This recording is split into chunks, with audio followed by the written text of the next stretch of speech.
Hey, welcome to Digging into the Bible. My name is Jim Barnard. This is a production of Tiller Coaching. All right, it's day 27. Thank you for joining me. Yesterday, sub 5. How glorious was that? I'm really proud of myself. Probably not going to do it today, but I don't know. Anything's possible. I just think we probably shouldn't delay. Let's go ahead and dig in. This is Romans chapter 11, starting at verse 11.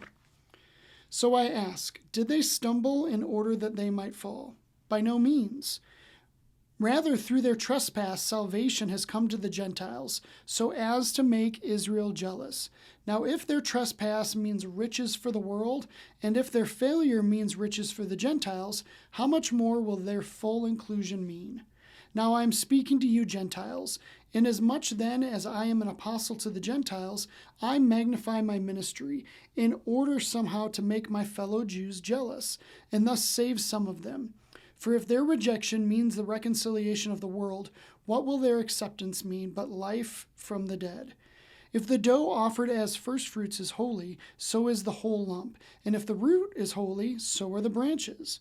But if some of the branches were broken off, and you, although a wild olive shoot, were grafted in among the others, and now share in the nourishing root of the olive tree, do not be arrogant toward the branches. If you are, remember it is not you who support the root, but the root that supports you. Then you will say, branches were broken off so that I might be grafted in. That is true. They were broken off because of their unbelief. But you stand fast through faith. So do not become proud, but fear. For if God did not spare the natural branches, neither will he spare you.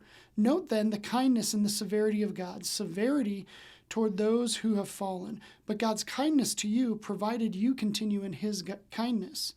Otherwise, you too will be cut off. And even they, if they do not continue in their unbelief, will be grafted in. For God has the power to graft them in again. For if you were cut off from what is by nature a wild olive tree, and grafted, contrary to nature, into a cultivated olive tree, how much more will these, the natural branches, be grafted back into their own olive tree? Okay, so quick story. A buddy of mine the other day, his name's Carlos. Shout out Carlos. He was telling me about this thing that he had read that was called severe mercy, and I had never heard of this concept before. I wasn't sure what he was talking about, but he explained it to me, and basically it's a term for something bad happening that helps you avoid something else bad, like a worse bad from happening. Does that make sense? So, for example, you are about to leave work and you're going to go home for the day. But as you're gathering your stuff, you drop your computer and you break it. Like, that's a bad thing that happens. But that bad thing that happens causes you like a 2-minute delay, and you miss out on this horrible car crash, a semi crossing lanes and hitting you, it being a fatal accident. Like, better for the computer to break than for you to die in that situation. That's an example of severe mercy. Such an interesting concept, and we honestly never know, so many times I am doing these videos and I'm like, oh, it didn't work out again. I got to take another take, and I'm so frustrated and I'm angry, and I'm like, but maybe I missed out on an accident, or maybe, who knows? The situations are countless. We just never know when severe mercy hits us, but it's like this angelic thing where, angels kind of coordinate things sometimes. And I don't know how any of that works, but I like this concept of severe mercy. Of course, in our conversation, I had to take things a step further. So I was like, hey, Carlos, there's got to be a term for like the opposite, like a bad thing that actually creates a great good. And he's said, well, I don't think that there's a phrase for that, but I don't know. I guess we could just make that up. And so we've tentatively settled on grace misfortune. So, that might not be the final branding. We're going to work on it. We're probably going to write that book because I think that'll crush. But, basically grace misfortune is, like a bad thing that happens, like, I've been using this recently a lot. Alicia getting sick, that's a bad thing.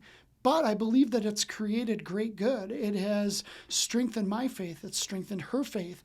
It has given us a story that we get to share with other people, and we've gotten to bring other people to Christ. I was working on my Tiller end of year, like, oh my gosh, this is what happened document and letter and all this stuff. And, I got to baptize 3 people this year. And, like, that's not a huge amount, but I got to use my story for great good, and like that's awesome. And let's be honest, 3 people for me not being like a church, that's a pretty big deal. Like I'm just a dude out here doing stuff, and I got to baptize, be a part of baptizing 3 people. Like shut up, that's awesome.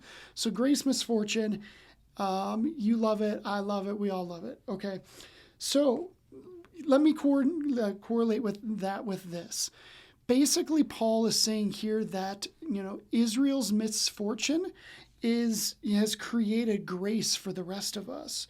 We are now able to be grafted in with Jesus. Like, what a beautiful thing. And there's so many different scriptures that talk about being grafted in and abiding with Jesus. And, I just to really simply sum this up, I think this is the greatest grace misfortune of all time, that the misfortune of Israel, which, Paul's pretty clear here that, they can experience grace still.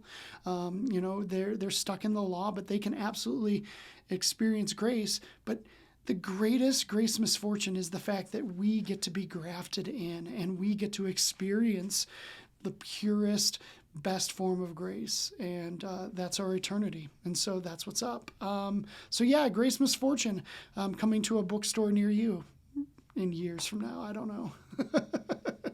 All right. I went long. It happens. Thank you for watching. Thank you for listening. I will see you tomorrow as we continue on with Romans chapter 11. I will see you then.